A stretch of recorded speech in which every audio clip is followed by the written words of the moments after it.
Aloha and welcome to this kickoff presentation of the Women in Business seminar series, where we'll be talking about getting SBA certified as a woman-owned small business, opening new doors of opportunity. My name is Annette Lynch. I'm with Maui Economic Development Board, and I'm just going to take you through a little bit of housekeeping before we get into the meat of the presentation. So just to get us flowing along, on the right side of your screen, you've got Q&A tab. So that's where you want to post your questions. You'll be able to see other questions that are posted. So if someone's already asked your question, just vote that up. And the more votes that gets, it takes priority, and we'll make sure we answer that rather than having a lot of repeats of questions. There's going to be polls, and so let's launch those polls. We just want to know a little bit more about you, our audience. So let's have a look at that. So we're asking, how long have you been in business? Are you working full-time in your business? And also your experience and status with SBA certification for a women-owned or minority-owned small business. So I'm going to give you a couple of 30 seconds to fill those out, see those responses coming in.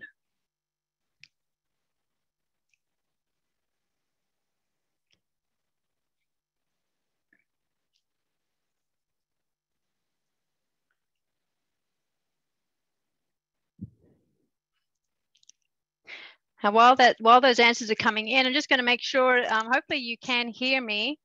There's audio sections to control in your control section. All right, we've gotten some quick answers there. So let's end that polling and we'll show those results. So a bit of a mixture there on the length of time in business, a bit of an evenness between short time, less than 2 years, and a number that are also more than 10 years. 70% of you working full-time in your business, and your experience, the status, probably as we guessed, this for 70% of you first time considering. And so that's what this is about, to help you see the opportunities there. So let me just quickly go through the agenda for you, and a big mahalo to our speakers, what to expect from this next hour.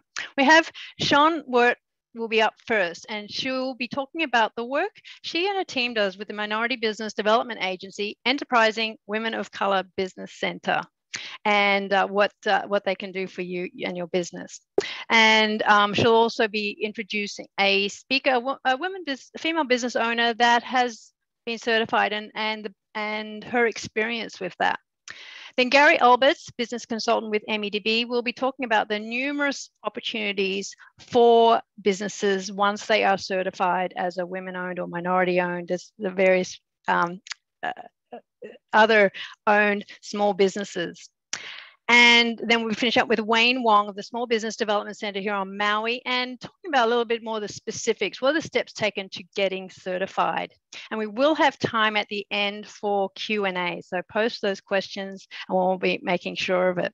Just going back one slide, I did not mention that this webcast is being recorded. And so will be available. We'll send that out and let you know when that is available. And also that the slide deck will also be available, because there's going to be sometimes a lot of information there. So we'll be sharing that with you. Okay, it is now my pleasure to bring to the stage and introduce our President and CEO of MEDB, Leslie Wilkins, to share a few words. Thank you, Annette, and thank you to MEDB's business development team for putting this production together. Aloha and good afternoon. Thank you for joining us for the first webinar in our Women in Business series. We are delighted to have over 600 registered, representing businesses from every island in our state and several mainland guests. We wanted to launch our series during March, which is Women's History Month, in recognition and celebration of all the breakthrough women upon whose shoulders we stand. From women entrepreneurs like Madam C.J. Walker, the first African-American businesswoman to become a millionaire, to inventor Rear Admiral Grace Hopper, who pioneered computer programming, to Hawaii's very own Congresswoman Patsy T. Mink, who authored Title IX, the groundbreaking legislation requiring equal access for women's programs in educational institutions that receive federal funding. Today has another significance. March 24th is Equal Pay Day. This is a symbolic date in 2021 when, on average, women's wages caught up with what men earned by December 31st of 2020. It represents the gender wage gap that still persists. Women earn on average only 82 cents to the male dollar in Hawaii. And for Native Hawaiian, Pacific Islander, and Latina women, they earn significantly less. At the slow rate we are closing the wage gap, we won't reach parity until 2093. Women business owners often cite pay inequity as one of the reasons they left the corporate world to start their own businesses. Others have a great problem-solving idea that they're dying to implement, or it may have always been their dream to own their own business, and they finally took that first big step. Whatever the inspiration that led you to where you are, thank you for contributing to our economy, as small business is the backbone of Hawaii and our nation's economy. The pandemic has not been gender neutral. Women-owned businesses in the service sectors, arts and entertainment, catering, service, retail have been among the hardest hit. We are all needing to retool, restructure operations to meet the challenges of doing business in a changed economy. The goal of today's program, Opening Opportunities, is to build awareness about a Small Business Administration, SBA, program that could potentially give you a tool for growth strategies. Getting your business officially certified is not for everyone. It might not be right for you just yet at this stage of your business. We will be straight with you. The process is an arduous one, but keep an open mind. It does offer some exciting opportunities. Our panelists represent programs, technical assistance, firsthand experience, and coaching expertise. They are available to guide our Hawaii businesses through the process of becoming an SBA certified women-owned small business. Helping your business grow is a sure way to stimulate our economy. As the proven research tells us, when women thrive, communities prosper. Before I introduce our first panelist, congratulations are in order to the YWCA of Oahu for being only one of 5 recipients nationwide to be awarded grant funding from the U.S. Department of Commerce Minority Business Development Agency to open their Enterprising Women of Color Business Center. Congratulations to my friend, CEO Noriko Namiki and COO Terry Funakoshi. The YWCA has a compelling mission statement that resonates now more than ever: eliminating racism and empowering women. Now it is my pleasure to introduce Sean Wirt, the director of the MBDA Enterprising Women of Color Business Center, with a special guest to share their program and how you may apply for their next cohort. Thank you, Sean. Thank you, Leslie. Really appreciate everyone joining us here today. As Leslie mentioned, my name is Sean Wirt. I'm the director of the new Minority Business Development Agency, Enterprising Women of Color Business Center, here under the umbrella of the YWCA Oahu. So although we're located in Honolulu, Hawaii, we do serve the entire state of Hawaii, as well as states across the nation and US territories. So aloha to everyone tuning in from Hawaii. And as Leslie mentioned, we believe we have a number of special guests from the mainland as well.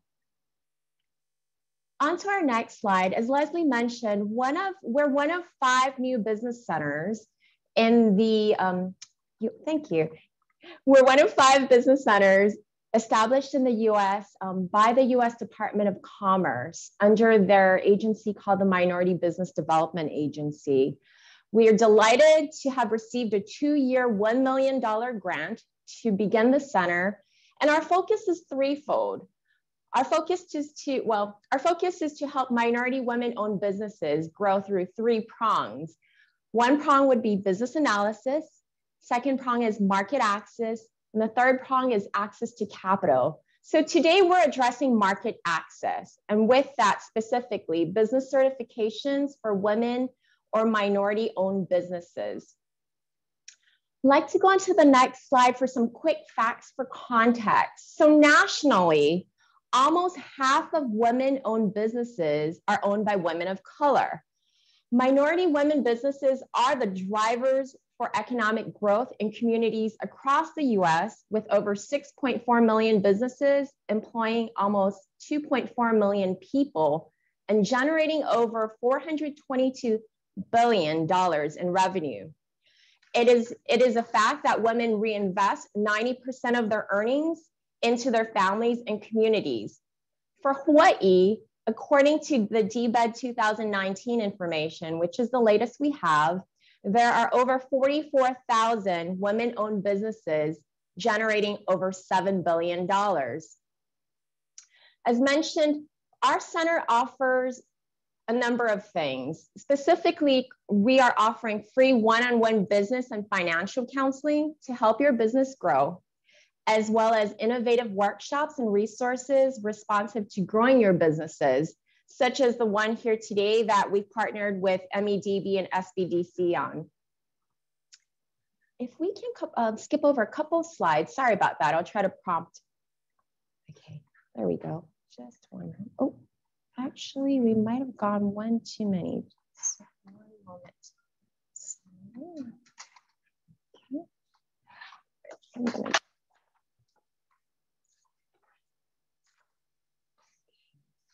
So specifically for business certifications to open doors, as you may know, the Small Business Act authorizes contracting officers to set aside some contracts for what we called women-owned small businesses. Those are called WOSBs.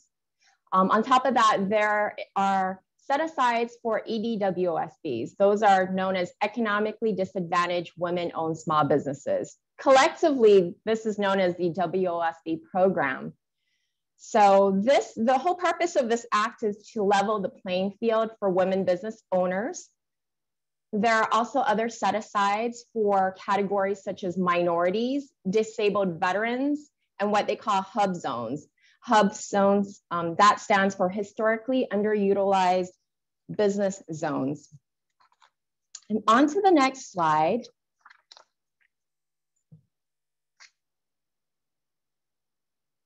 Thank you. Earlier, I mentioned that in Hawaii, there are over 44,000 women-owned businesses. So that's about 37.5% of all Hawaii businesses, generating $7 million in revenue. But if you look deeper, if you look at the parentheses there, I did my math, and that shows that revenue is actually only about 7% of all business revenue in the state. This goes to show that we have a long ways to go to level the playing field, and that's what we hope to do today. If we can go to the next slide, please. Further in Hawaii, the latest SBA database shows that only 6% of Hawaii women-owned businesses have either certification. That's the WOSB or the EDWOSB. Just as an overview, WOSBs must be at least 51% owned and controlled by one or more women, and EDWOSBs must be that and considered what they call economically disadvantaged. It's presumed a business is economically disadvantaged if it meets 3 criteria. And the 3 criteria is the woman's personal net worth is less than $750,000. Number 2, the average of her adjusted gross yearly income over the last 3 years was less than $350,000. And number 3, the fair market value of all her assets is less than $6 million. For many, these criteria, they're doable. So on to the next slide, please. Thank you. So all to say, right, that that's just a quick overview. As Leslie mentioned, we have technical experts on these types of criteria and the application process. But what we're here to say is that we believe there are many abundant opportunities. And part of the challenge is for us to let folks know that these opportunities exist. So thank you very much for participating in today's event. I'd like to just rewind the clock back a bit and talk a bit about our business center. If we can go to the next slide, I'd like to share with you some recent programs that we've been able to launch and been so lucky to have various participants. One of them is our inaugural business certification cohort. We launched this in late November of last year and wrapped up towards the end of December. It was a 5-week intensive course with about 15 women. And we did this through a business called Villa Business Consulting. They're an independent contractor working with our business center. They've been working on certification since 2008. And this course covered things like how to gain access to government and corporate contracts, what certification programs are out there to expand their opportunities, the types of documents that are required, basically the homework before you start going through that certification application, how to market and grow your business, and other small business management tips. We can go to the next slide. I'd like to talk about our second cohort, which started in February. We're actually on the 7th class tonight. And we kicked this off back, as I mentioned, in February. We're going to be wrapping up in a few weeks. We received over 50 applicants. And just to give you an idea of the range of businesses that had applied to participate in our cohort, that includes everything from CPR and advanced medical training companies, healthcare, nutrition therapy, handmade goods, construction supplies, business consulting, physical therapy, real estate services, baked goods, group and meeting facilitators, photographers, construction general contractors. That's just to give you an idea that, no matter what your industry or what your focus is for your business, there may be an opportunity for you to get certified to expand your business. Thank you. We can go to the next slide. Thank you. So we are going to be calling for applicants for our cohort 3 shortly in May, and that's slated to start. We're going to be calling for applicants in April, and that cohort is slated to start in May.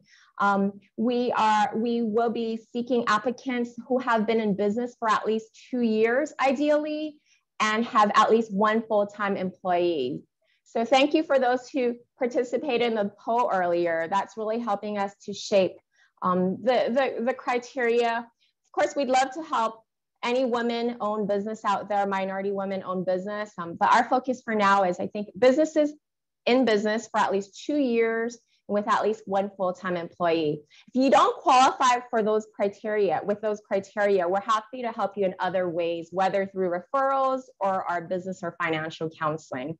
So please stay tuned. If we can go to the next slide, please. Thank you.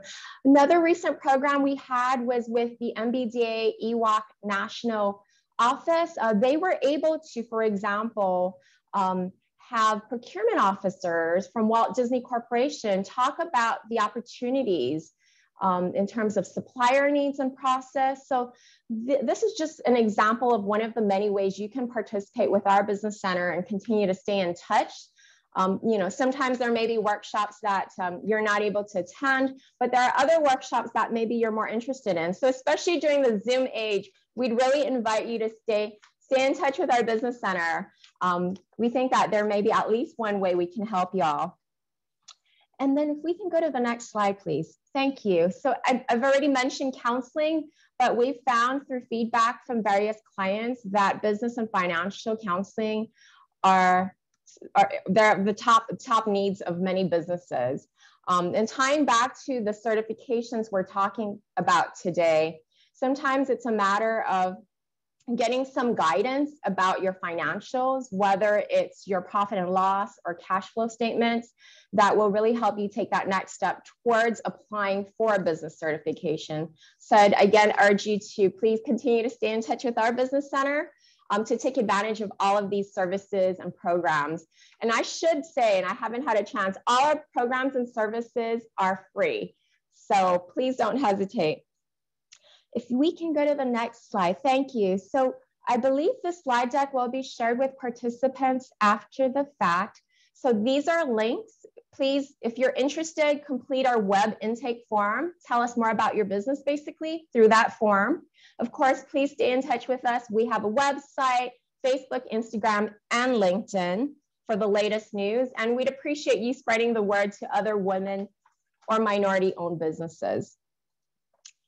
And let's see. Now I'd like to wrap up and actually introduce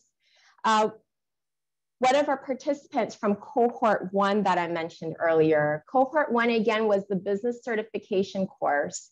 And I have the Ohia Technology Group logo here because they were a part of that cohort. It is a Hawaii LLC focused on software and web development consulting. Company committed to partnering with native, nonprofit, federal, state, local, and private sector businesses to bring innovative technology solutions into their existing organizational structure. Ohia Technology Group is a woman-owned Native Hawaiian small business.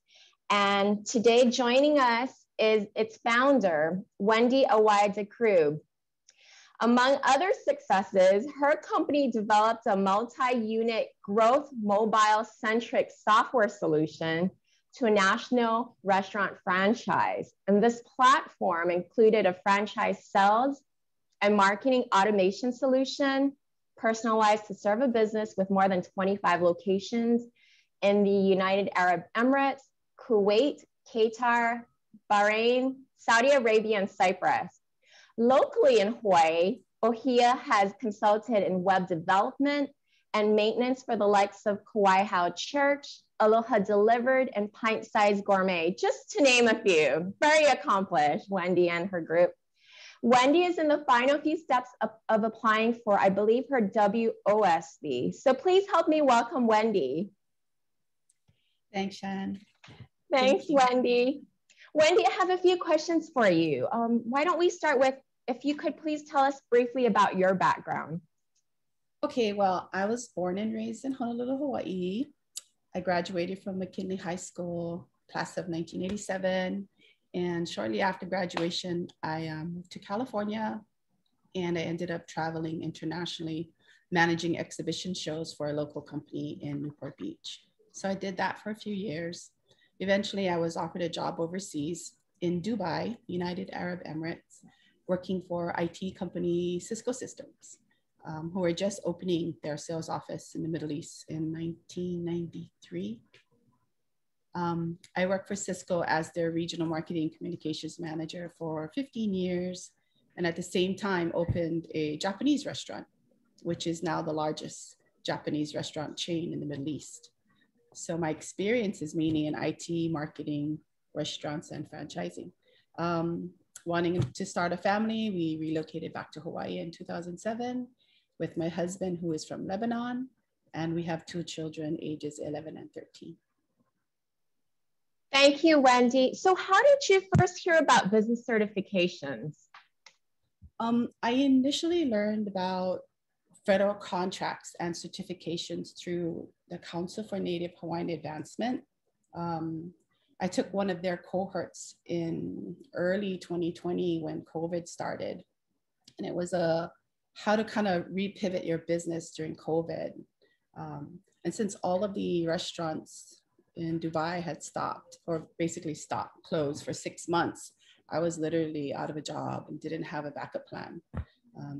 My whole life was based on that restaurant. So they helped me to pivot and to create new business plan for my new startup IT company and software company here in Hawaii.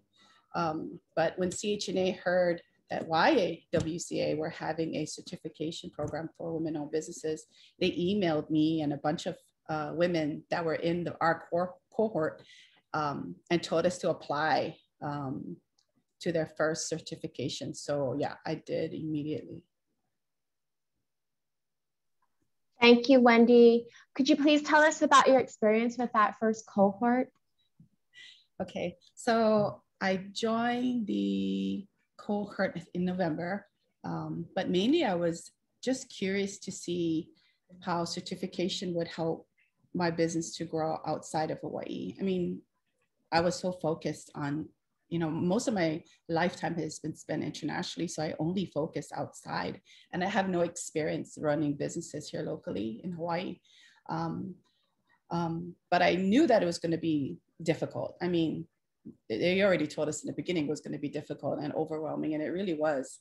But Mari and Jose from VIA Consulting, the speakers, the cohort speakers were so helpful and so clear and so honest about the process that during each week, you know where you were, you know if you were behind, you knew what you needed to do so that you have a timeline of what needed to be accomplished. I'm not gonna lie, it was really time consuming, and you have a lot of paperwork to get together, like DUNS. I mean, I didn't even know what a DUNS number was, and a SAMS number, and you know, bylaws and taxes and all these documents you'll have to get ready. And I think many times I thought about giving up, but then I keep remembering why I was doing it in the first place, and that's really to create jobs for Native Hawaiians in the tech industry. I'm all about that and providing free software IT certifications for high schoolers, things that'll help locals to get tech jobs. So it wasn't about me, it was about my kids basically. So it took me 4 full months, even up till now, to get everything in order, but I did. But I couldn't have done it without Mari and Jose. And I'm so grateful for YWCA and for this grant, and for you for applying for this grant so that we have a chance. Thank you, Wendy, for sharing that really personal story. So yeah, truly, Wendy, you and Ohia, you've already accomplished so much. It's a successful track record. What do you think a certification, how would that come into play for your company going forward?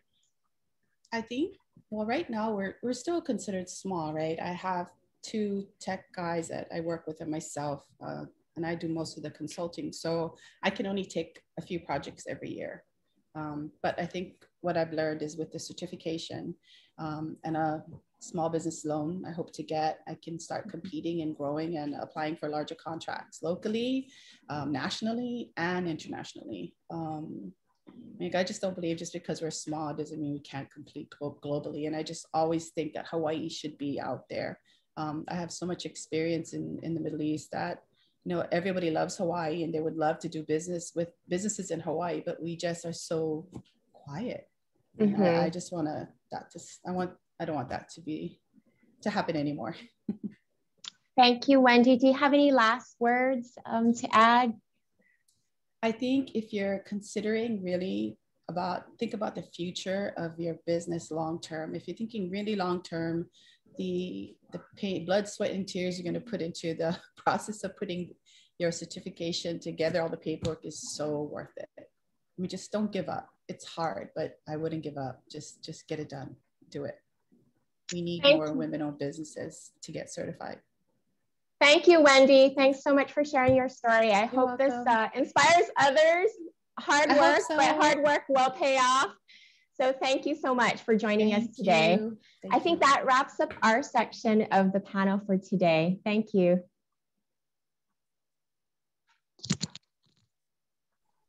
Well, thank you, Sean and Wendy. I'm Gary Albitz. I'm a consultant to MEDB, and welcome to our initial seminar on women-owned, minority-owned, veterans-owned, and disadvantaged-owned. And we're just going to focus on the women's-owned portion of this.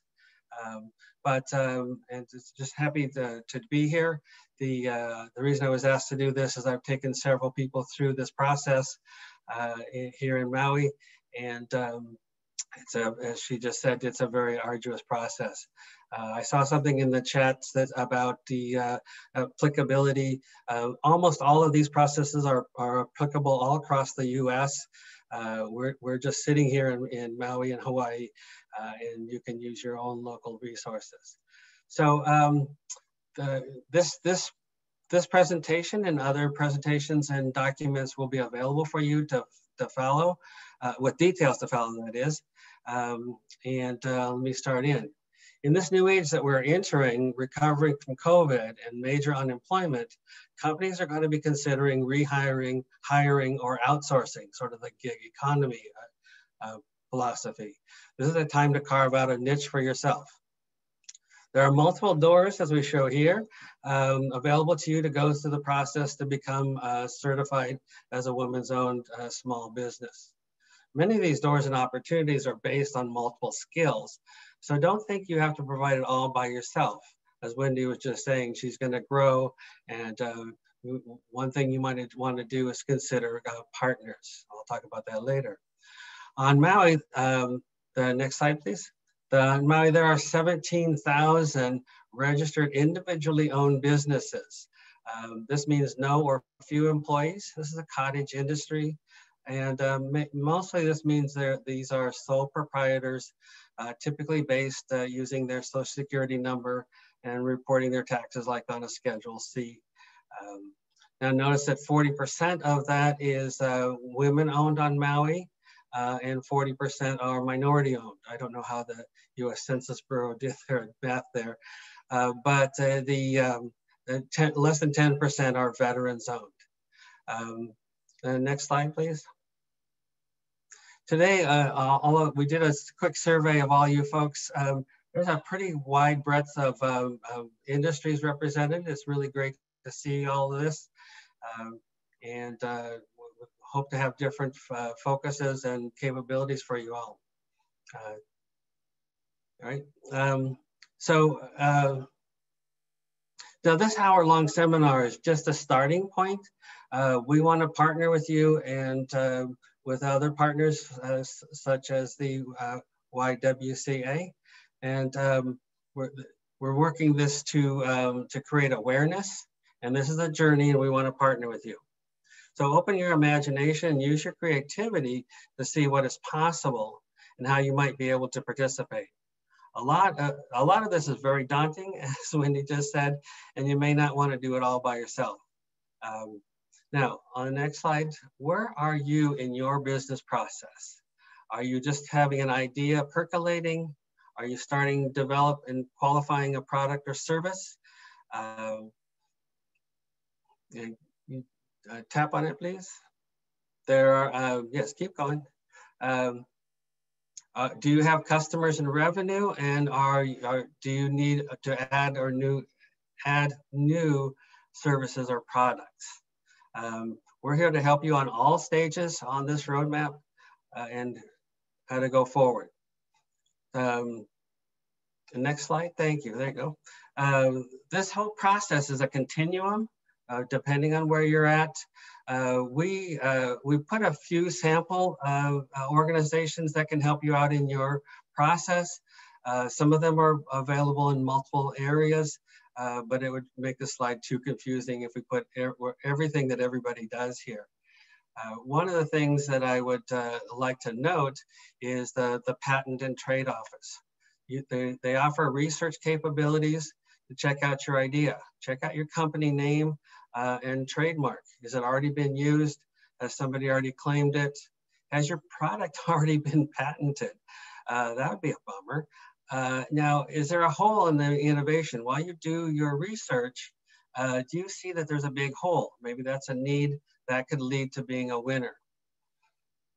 Okay, another organization is Maui's Mayor Office of Economic Development. They have an incredible booklet called Starting Business on Maui. Other islands and other states will have similar booklets to look at. This is a very, very valuable resource.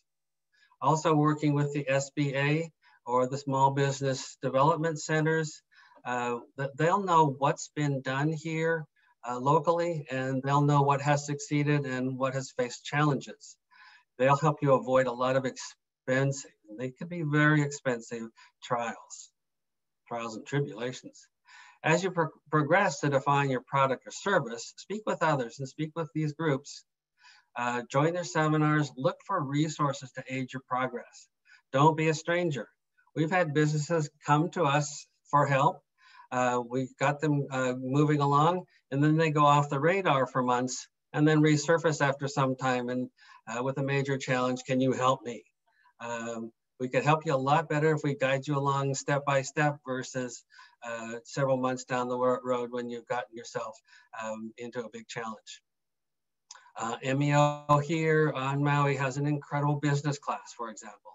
And as you just heard, the YWCA and likewise MEDB have courses, workshops, and consultants to keep you going. I'm going to skip through a couple more. Next slide, please. So as you move through your process, there's lots of different opportunities for different kinds of fundings. There's grants, there's loans, and awards. I'll highlight some of those coming up. But every time you exit a phase or you enter a new phase, you might want to just do a quick survey of what might be available. There's some other reasons to do some research when you're doing your qualification. You might want to see if something might work for you. But it's also another way to qualify your business. If you do some research and there's a bunch of grants in a certain direction, you might find that where you were headed wasn't in that direction, and there may not be money that way. That's an indicator that the government or other businesses are thinking one direction is really important, and the one you're thinking about isn't so much, so I might want to reconsider that. Next slide, please. So just to talk a little bit, I'm only spend a couple of minutes on this, this process to get the women's owned certificate through the SBA. It's basically a multiple step activity. You need to get an EIN, which is your tax employer ID. Not the same as your social security number. Sometimes you can use that, but mostly the government wants you to use to become a company. And notice that the 51% definition is company owned, women or minority owned, but it's also operated. They want to know that it's the women running the company and not just shareholders. So that's really important in your certification. As Wendy mentioned, you need to get a business license and you get a general excise tax ID for here in Hawaii. Other states have similar activities. Dun & Bradstreet is a international company, and they just have this unique number called a DUNS number. Nobody knows what it's for, why anyone wants it, but everybody demands it. So you just have to go get it. It's a simple application.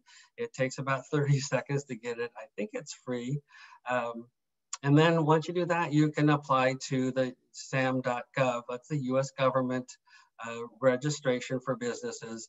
And after working a bit of time, you can get what's called a cage number. And can we go to the next slide, please? Now, one more click, please. And notice the times. This is one of the critical factors in working this whole thing. Is it's a minimum of 10 days for every step after you get past the DUNS number. I've worked through with several people, and we're working on our 3rd and 4th month to get just the cage number. And now, once you get the cage number, that's something the SBA requires. They need an EIN, a DUNS number, and a cage number to apply. So there could be multiple months before you can actually start considering that. And there's a few pitfalls that cause you to cause us to go longer. We can talk about that in a future seminar. All right, next slide, please.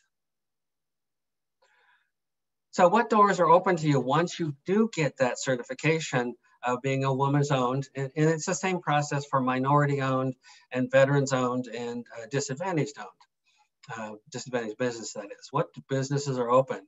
I'm going to show you a few examples of opportunities. And these are going to be some screenshots from various websites. Please don't try to read the fine print because that's going to be hard, and I'm going to bounce through them pretty quickly. This is only to whet your appetite and give you an awareness of where to start thinking and how to start your process.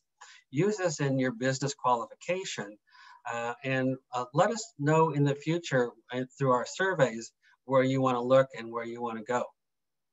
Again, you'll have access to these slides and all the documents with all the links. Okay, next. So next again. Thank you. A good theme here with Walt Disney. So all public and nonprofit companies need to issue an RFP, or request for proposal, when they need significant product or services. This is required by their board of directors. These RFPs have checkoff items, and women's owned is one of those. If there are two bidders of equal capabilities to this RFP, the one with the most checkoff items is likely to get that bid. Now, you may not be the prime contractor for the bid. I mean, notice this is a theme park. I'm not sure I know anybody who is a theme park. Actually, I do know somebody who's a theme park designer, but I know that she couldn't do this whole project by herself. So she'll look for partners and other items. And notice what Disney has to say about this. Their future is depending on you, your creativity, ingenuity, and innovation. And vendor diversity is just really critical in this RFP. So let's look at sorry, just catching up with myself. Now, I've worked in several high-tech companies where we do bids for something like this. And the critical part is, at the very beginning of when we get an RFP, we'll conduct a meeting with as many partners as possible who wants to take what part of this RFP. So it's a big partnership. And the reason I'm saying this is if they need something special or they need something unique and they don't have it, they could lose the bid just by not having a person with a certain capability or not having somebody from the women's owned certification population. Okay, next, please. All right, so this is one of the first screenshots. This is from the Diversity Incorporated. It's a company that assists vendor companies. In this headline on a panel seminar, Dow Chemical, Hilton, and AT&T are speaking to prospective vendors on how to get into their own company's approved vendor list. This is required if you want to do any business with any company, also if you want to help participate in an RFP. So they are asking you, this is something you should do. They want you, they need you to be part of their environment. Okay, now private and public firms, yeah, go ahead, that's great. Go forward, please. So private and public firms have contracts for their vendors, and they all have special programs for minority owned. Now here's a list of 50 companies as published by the Diversity Incorporated. You might notice I've highlighted in red here some that I think are that do operations here in Hawaii, but there are also going to be major companies in other states. If you have any interaction with any of these, this is a place where you might go talk to them about becoming an approved vendor. Now, the question is, if a company wants to have a convention here in Hawaii, they're going to issue an RFP to the major hotels. If you're on Marriott's approved vendor list, then if that RFP requires your service, they might want a special dessert, they might want a special artwork, they might want something, some unique jewelry, they might want a pin for the event. If you're already in their approved vendor list, then they're going to call you and ask you to join in and participate in responding to that RFP. Now, don't hold your breath because this can take a long time. All right, so let's go on to the next one. And this is just a few quotes from Disney about how important diversity is. Okay, let's skip on and skip through this. Oh, actually, hold on to that second. So Coca-Cola has initiated a program to assist minority-owned businesses to the tune of $500 million over the next year. They know that minority businesses have been hit very hard by COVID, and they need to support. So Coca-Cola has put this money in their budget to be spent over this next 12 months. Okay, next slide, please. Okay, well, I'm just going to talk about various of these. Let's go to the next slide. So Maui County has 40 vendor projects sitting on their website, waiting for people to bid on them. That's just one example. Now, you may not be able to do a lot of the projects, but some of them may need your talent. Next. They have notice on here, there's 5 sample bids. You can see this when you get your the link. But they all, in order to bid on the contract, you have to become public purchase vendor, which means you need to have that Hawaii certificate of compliance. Next slide. They have grants. Let's go on to the next slide. Okay, here's where you go to get your Hawaii compliance certificate. This is required if you want to bid on anything in the state of Hawaii for state or county governments. Next. Let's skip over this one. Same. Now in the US government, they have over 2,445 grants just on this website alone. These are active grants. The first one you might be able to read is working in the US Embassy in Maben. Maybe I don't know how to say that, but maybe that's not your skill set. But if you look through here, there may be something that you could apply for. Okay, next one. National Science Foundation has allocated $190 million annually for grants specifically for startups and small businesses. Next slide. USDA has a special program for minority and women farmers. They can help you buy a farm or operate a farm or do other farming activities or other actually agriculture activities. Next. And you can get a loan of $1.7 million to buy a farm. You may not want to get that kind of debt. That's a pretty heavy thing to do, certainly on your own, but you might want to partner with somebody and go together and get a bunch of acres and figure out how to drive forward and become profitable in the agriculture business. Next slide.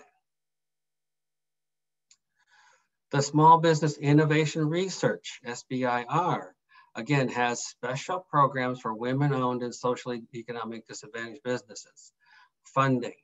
I looked at one of these and they had a research project from the Navy to research how to test their newest artificial intelligence weapons.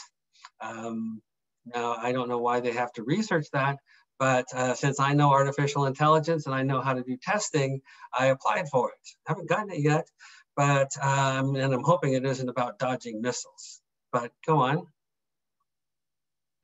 Next slide, please. Solar energy, next slide. They fund development, early stage research and development. Now you may not know a whole lot about solar, but they need intricate machineries. If you're a jeweler, you may actually know more about some of the parts that they need and how to make them than people who are solar engineers. Just an example. Next slide. Space. NASA might not be your area, but they need a whole lot of services. They make outfits for the astronauts. They need logos, they need colors, they need languages. They need all kinds of different skills that you might be able to provide. Next slide. Department of Transportation has special DBE program for disadvantaged businesses. Again, you may not be an expert in transportation, but one of the latest biggest improvements in asphalt came from a person who had nothing to do with transportation. And they just had an idea of grinding up old tires to put into asphalt, and it works out to reduce the noise. Next slide. Okay, I'm going to wrap up here with a reminder of the U.S. Patent Office. This is a really critical place to do your research and find out more. You can see what's being developed, what's being honored as new patents, and to look by your activities. All right, now last slide. So how can we help you? We have the business experience and we've guided a lot of people into their success. Also, we can help you avoid pitfalls and connect you with resources and networks. I think my last slide, is that my last slide? And so now to introduce Wayne. Thank you all very much. Appreciate your listening. And I'm going to introduce Wayne Wong, heads up the SBA Small Business Development Center here in Maui. Wayne, take it away. Thanks, Gary. So hang on a second, let me see what's going on here. Okay, so again, I am Wayne Wong. I'm with the Small Business Development Center, which happens to be the Maui Center, but we are part of a nationwide network of small business development centers. So a lot of what we are talking about is not just for Maui, not just for the state, but actually it's for the whole nation. So what I'm going to do is focus us back onto the certification. So, you know, as Gary had talked about, you know, and Sean did an excellent job of talking about how the certification came about, right? Part of the Small Business Act. And that the key reasons why someone wants to be certified is because it gives you an official designation as one of the socio-economically disadvantaged groups, which then gives you sort of a leg up when you are applying for different programs. And in some cases, it's exclusively for those programs. So next slide. So one of the ways that we see this, and I have to kind of apologize because my slides are actually not in order, but I'll go ahead and address them as they come up. So the first thing I wanted to talk about was the SBA having what's called its 8A Development Business Program. So there is an 8A certification that is kind of an Uber certification over the other minority and disadvantaged certifications. And in order to get this certification, you actually go through a class and a development program. And essentially, just like all of these certifications, what you're doing is you're wanting to be able to compete for a lot of the federal programs, because the federal government has a goal that's set to award at least 5% of all of its contracting dollars to smaller disadvantaged businesses each year. And sometimes there are preferences, as Gary had talked about. Sometimes it is actual set-asides, meaning the only people that can get these contracts would be a socially disadvantaged group. So we're talking about the women's own small business and economically disadvantaged small business certifications, but there is also this 8A certification as well. And when you go through this development program, the other thing that you get that you don't get in the other certifications is that because you're going through a program, you get a business opportunity specialist that's assigned to you. And you also have an opportunity to form joint ventures with other certified companies. It's sort of in a mentor protege program. So you can now, you know, it's one thing to get the certification, but it's another thing to figure out where are the opportunities and so on and so forth. And a lot of times, the opportunities that are in front of you are way too big for you to handle. So you are allowed to actually partner with other contractors. And sometimes, like in the case of some construction jobs right here on Maui, we have large construction companies getting a federal contract, but they need to have a certain component of it being done by a minority business. And so these larger companies will partner with you sometimes because you have your certification. So these are all advantages for why you want to start looking at these certifications. Next slide. So the business development program happens only a few times each year, and effective of July of this past year, they did come out with some new qualifications. And if you look, it's almost exactly the same qualifications to be a woman-owned business. These are exactly like what Sean was talking about when she talked about the qualifications for a women-owned small business, right?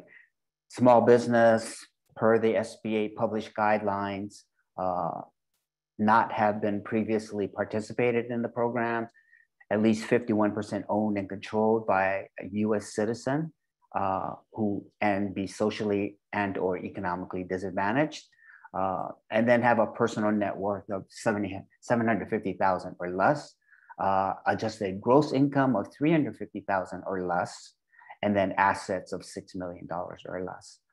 And then you must demonstrate good character and potential to perform the contracts. And this point was made before. I think Gary reiterated it. When they say 51% owned, that essentially means that in your incorporation papers, or if you're an LLC, you should have a managing or operating agreement. You know, it basically says that you are 51% owner, or women make up 51% of the ownership. But the equally important aspect is that you must be in positions that show that you are controlling the company at 51% as well. I think this came about maybe 7 to 10 years ago.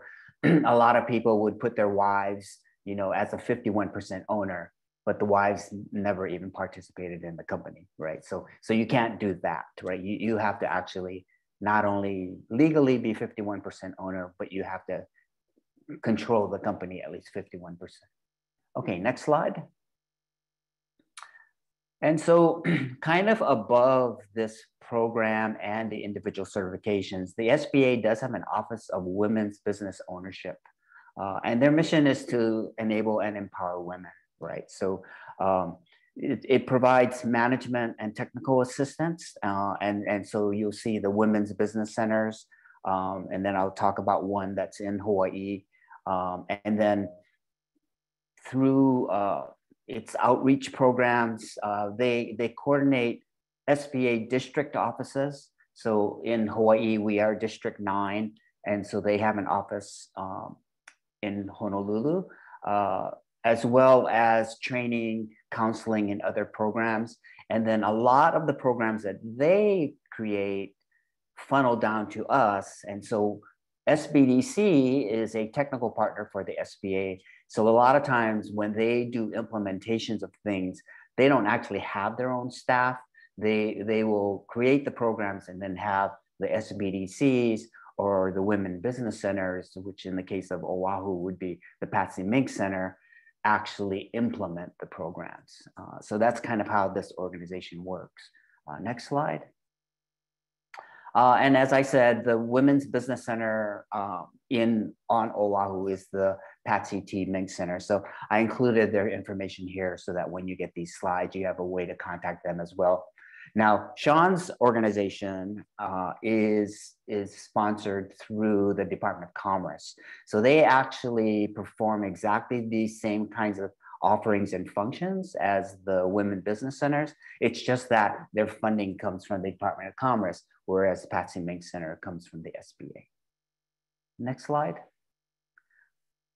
So again, focusing back on the women's own small business certification. What is it, right? It provides access to resources and government contracts in order to stimulate the company's growth.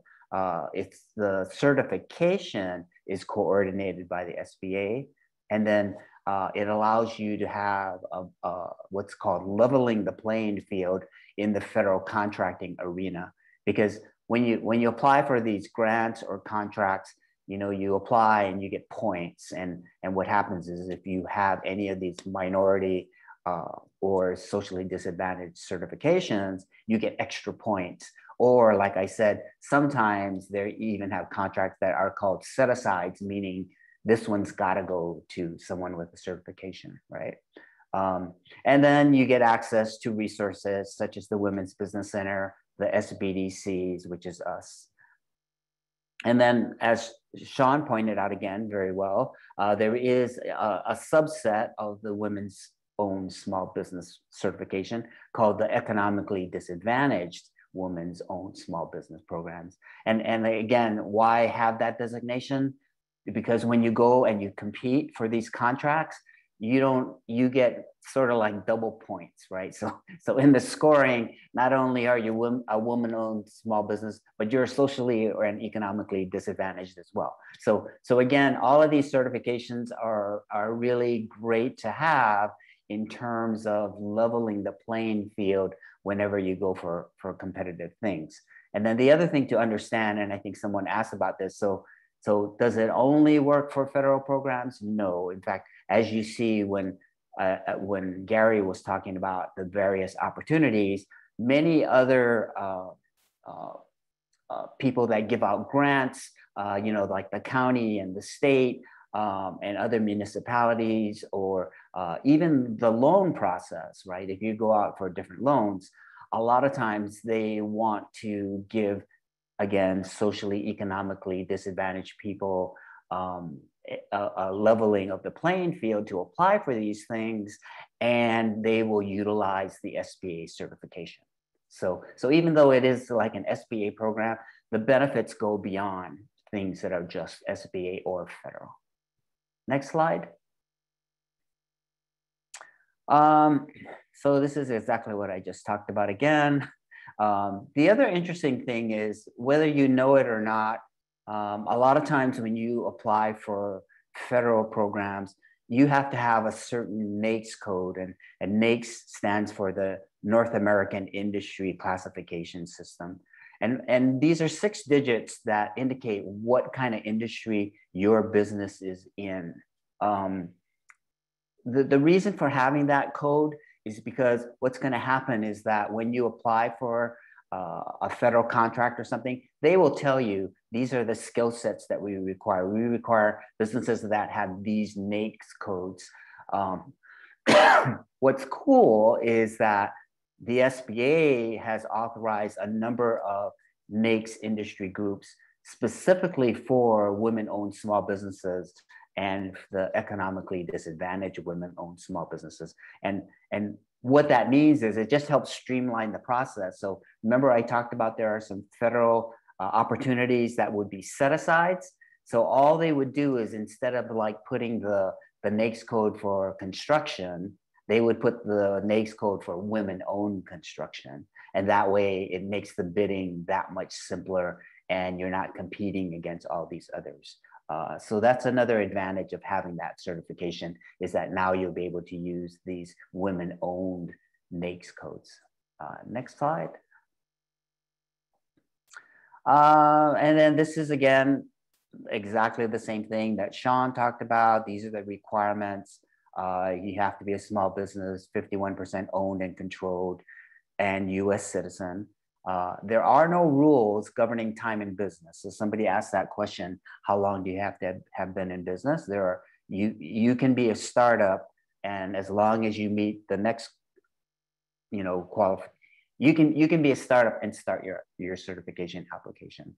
And then to get the economically disadvantaged additional things, you have to have a personal net worth of less than $750,000, over 3 years, gross income of $350,000, and a fair market value of assets that are $6 million or less. And most of those things speak to being small, right? And that's what the S in the WOSB means. Next slide. So how do you get certified? What's interesting is that just recently, as of October, there used to be a self-certification option. You used to go in and apply on the website, and you would just self-certify and then have substantiating documents that you met all of this criteria, and voila, you were certified. That no longer is the case. So now you have to either go through a certification course, like what Sean is offering, the Women's Business Center, and the SBA from time to time. They will offer certification courses, but there are also third parties that will, that's all they do. So they are kind of like professional certification agencies. And I think that's the next slide. Yeah, there we go. So the third bullet, these are approved third-party certifiers. And these people have done it for a long time. Normally they charge a fee, and it can range anywhere from $200 to $400. So, and then as Gary indicated, you know, he kind of laid out all the different steps to get to the certification. And what he says is correct, but just to put a little bit more perspective on that process, you know, job number one is prove that you are a legally registered small business, right? And that's where the EIN number comes in. That's where getting a GE number from the state, because the GE, whether you know it or not, is Hawaii's version of the business license. So unless you have a business license, you are not a registered business, right? So EIN, GE number, and then you go and you need to, in order to receive federal funding and federal grants, you do need to be in what's called the Systems Award Management System, right? And that's abbreviated SAMS, right? And so in order to get into to get paid and to land the contract from the federal government, you need to have a SAMS registration, and that requires that you have a DUNS number. And then when you go in, you put in all your information, including, you know, sales and profit and loss information, and all the other things about you, what NAICS code you are. So it is a little bit arduous, but again, it's more making sure you have all your information so that you can enter it in. And then once that's done, you will get a cage number, right? And then once you're in the SAMS database, now you are ready to go ahead and apply for federal contracts. And again, you would be applying, you know, with no advantage. You can, there are some government grants coming up for federal relief. So I don't know if you've heard about the the shuttered venue operators grant that's coming up. That's part of the relief fund money. There's also going to be a restaurant grant coming out. When you apply for those, you have to have a SAMS registration. So it's a good thing to do whether or not you are getting a women's own certification. Next slide. So the bottom line is that, you know, these certifications, this particular one is a female business owner certification that can help you get contracts. And I've added a couple more articles in here where you can find articles about other grants for women-owned businesses, as well as some loans that are out there specifically targeted for women. Next slide. So that's it for my presentation. Who do I send this back to? I'll mute myself. I'm going to come back on, Wayne. Thank you so much for that in-depth presentation.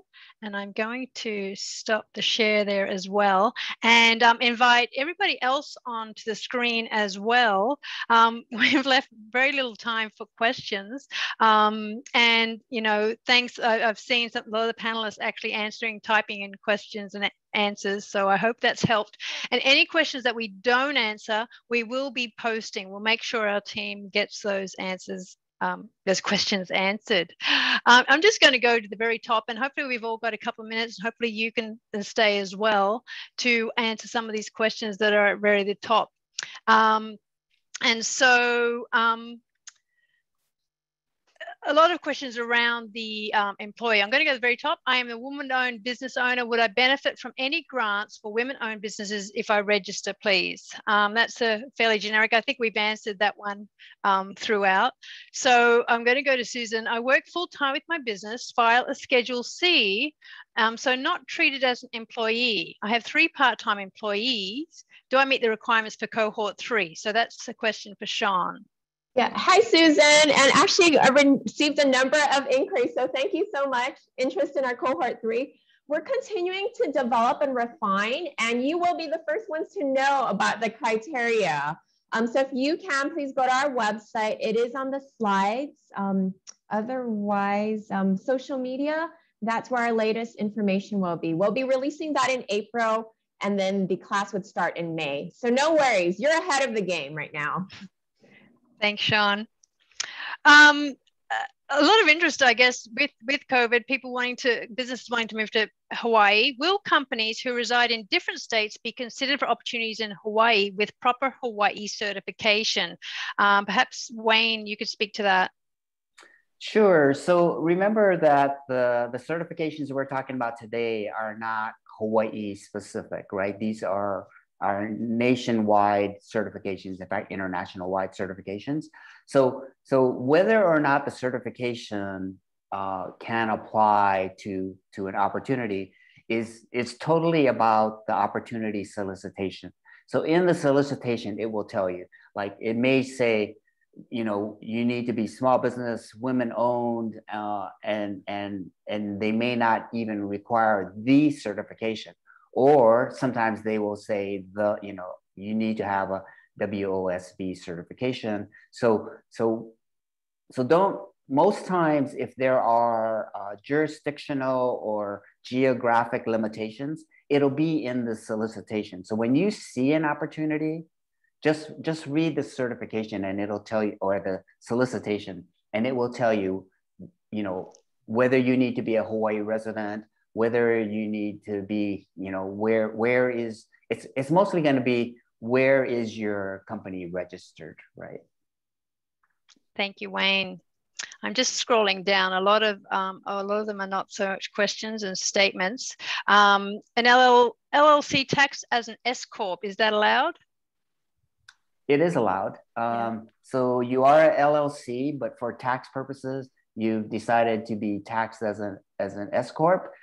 In most cases for federal programs, you will be considered based on how you are taxed. So in that case, even though you are technically an LLC, you will be always considered as an S Corp. Great. Someone's asking about locating the Walt Disney RFPs, and I'm just going to say we've got a handout, and I'm going to ask Leilani to pop that in the chat, a link to it. It's a handout with a whole bunch of links to anything and everything. So access that, and we'll send that in a follow-up email as well, so you have those resources. So we won't answer that now. Interesting question. Once you have an NAICS code, can you change it?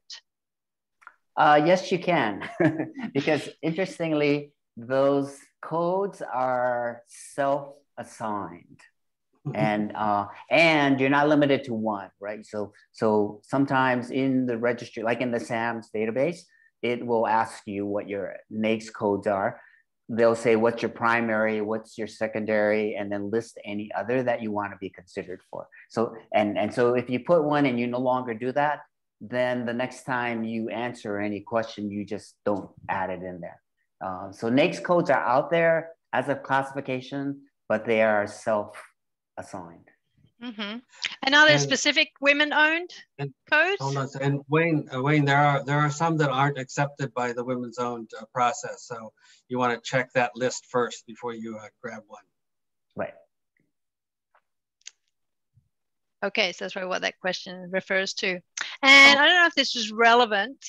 Someone interested in becoming Medicaid and Medicare provider, is that relevant to being certified women-owned or minority-owned business? That may be an insurance question, and I'll be happy to answer that offline. Okay. I saw one question that I thought was very relevant to women. We do know that women have had challenges with credit. So a lot of women-owned businesses open their business with fathers, husbands, brothers, as showing co-ownership with them when they're really the brain power, they're the operating force, and they bear the risk. How could women adjust the ownership that reflects reality of the thought leadership and the operation leadership to showing that they are more than 51% women? How can they readjust that? It's pretty simple in your operating instructions. You set up corporate your articles of corporation, where you establish the percentage of the stock ownership and the leadership. So as long as 51% of the stock of the company is owned by women, and as long as Wayne has said several times, as long as it's operated by, so the CEO, the people making decisions day to day are women, that's basically how you do that. If you have previous articles of incorporation, you can just reissue new ones. Talk with your lawyer. I'm not a legal person. Talk with your lawyer to make sure that everything's fine. There could be some implications. If you have a liquor license, you may have to resubmit to the Liquor Commission, for example. Yeah, and actually to be a little bit more specific, right? So if you're an LLC, you know, you have articles of organization that establishes the main information. Same thing with the corporation, you have articles of incorporation that says the main things. But the main operating pieces are going to be in other documents. So in the case of an LLC, you will have an operating agreement. And in the operating agreement are all the things that Gary talked about, you know, percentage of equity versus roles and percentage of who does things. So that's where you can readjust or document that. In a corporation, it would be in your bylaws. And so you would amend your bylaws to say, because already your articles of incorporation really has just your basics, right? The bylaws say how you operate. And so in there, you know, like it says what bank you would go to, you would also put in there who does what roles. And if you want, you can throw percentages in there just to make it really clear. But, again, you know, but it's interesting because in the certification process, though, they will double check that, right? Like they'll say, do you have sample contracts or different things like that? And they'll see who's signing those and things like that. So it's good to have it documented, but just be aware that in the certification process, the third-party certifier will be looking at that because they just want to make sure that, in fact, you are controlling and not just ownership in paper. I want to speak to a question about nonprofit, because I know that came also via email before this, and the fact that a nonprofit is not actually owned. So either Gary or Wayne want to speak to that with women-owned, minority-owned small business. So it's not completely clear to me whether a nonprofit can become certified as a woman-owned thing. I know you can do it in the minority. But yeah, because there's no owners, it's not clear to me. I would have to research that and see whether a nonprofit could become like a women-owned small business. We'll add that to our FAQ on our page for those questions. And I guess one last question from me that I saw come up about someone with a restaurant. You know, what kind of opportunities are available to restaurants? And Gary, perhaps you want to speak to that from the private industry side of things. You know, is it worth going through the certification process? I think Wayne might have more to do with that recent opportunity. Yeah, so it does depend on what kind of programs you're looking for. Because even as a restaurant, you could be looking for some federal contracts where you're definitely, so you know, they got to feed people, and sometimes they'll have, like, FEMA uses contractors to do the caterings and feedings and things like that. So there is that. And then there's a big new one coming out, which is the American Rescue Plan, which just got passed, has a restaurant revitalization grant. And that grant, not loan, but grant, can provide you with up to 90% of the lost revenue for last year. In order to apply for that grant, you have to have the SAMS registration, which is part of what you have to do on the way to getting your women's own certification. So that's the biggest thing that I know on the horizon for restaurants specifically.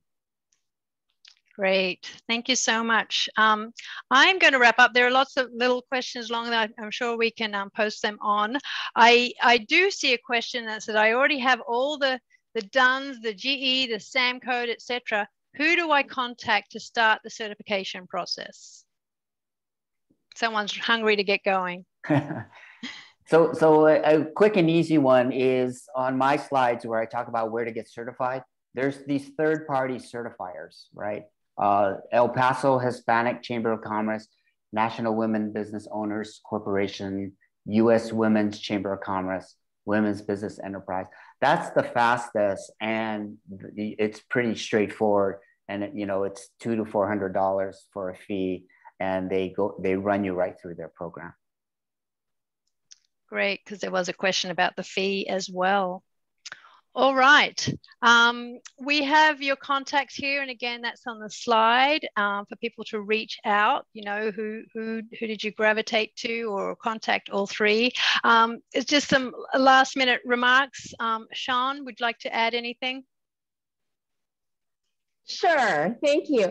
I want to do a small pitch. April 8th, we are offering a free webinar to get registered on sam.gov. So for those folks who never heard of UncleSam.gov, no, it's really sam.gov, and want to have a hands-on webinar, we are doing that with the SBA as well as the Honolulu MBDA Center over at UH and the Department of Transportation, Hawaii Department of Transportation. So please go to our website, and under programs and services, you'll find that as one of the events to register. Mahalo. Mahalo, Sean. And we'll make sure we'll pop that in a follow-up email as well. Gary, any last words? No, just thanks for listening, and good luck in the future. Let us know how we can help you. Thank you. And Wayne? Yeah, same for me. I mean, we're here, and our job is to basically provide support to all of small businesses, of which women-owned small businesses is kind of a special subset. So reach out to us, no cost. Our attitude is no question too dumb to ask. And this is what we do. So if you need any kind of assistance or getting a take on, here, what does all this gobbledygook mean? That's what we're here for. And Leslie, would you like to wrap it up? You're muted. Aloha, everyone. Mahalo to our good friends and panelists. Thank you, Sean. Thank you, Wendy, Gary, and Wayne. We always appreciate these collaborations for our community. We're going to ask you, our participants, you will be receiving a survey evaluation. We're very anxious to hear what other subjects you're interested, because as we open, we hope this will be a Women in Business series. So the way that we can make it most valuable to you is to hear directly from you as to what other topics that you would like to hear about.